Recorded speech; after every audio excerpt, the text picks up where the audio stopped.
Hallo und herzlich willkommen zu den digitalen Quick-Tipps. Mein Name ist Arno Burger.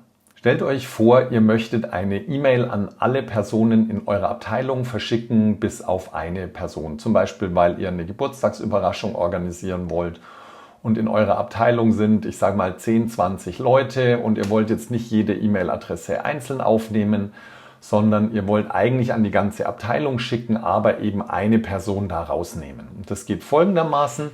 Ihr wählt euch die Verteilerliste in Outlook aus, zum Beispiel indem ihr auf Anklickt, dann die Verteilerliste auswählt und die in eure E-Mail übernehmt.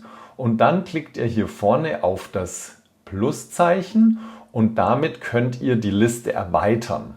Und die Liste wird jetzt nur temporär erweitert. Das heißt also, für später könnt ihr sie ganz normal weiterverwenden, aber in diesem Fall wird sie erweitert und dann könnt ihr die Person rauslöschen, an die ihr nicht schicken wollt und dann eure E-Mail ganz normal verfassen. Und wenn ihr später die Verteilerliste wieder braucht, ich mache das hier nochmal, dann ist die natürlich weiterhin in dem normalen Zustand verfügbar. Ihr könnt dann also eure E-Mail ganz normal weiterschreiben und verschicken.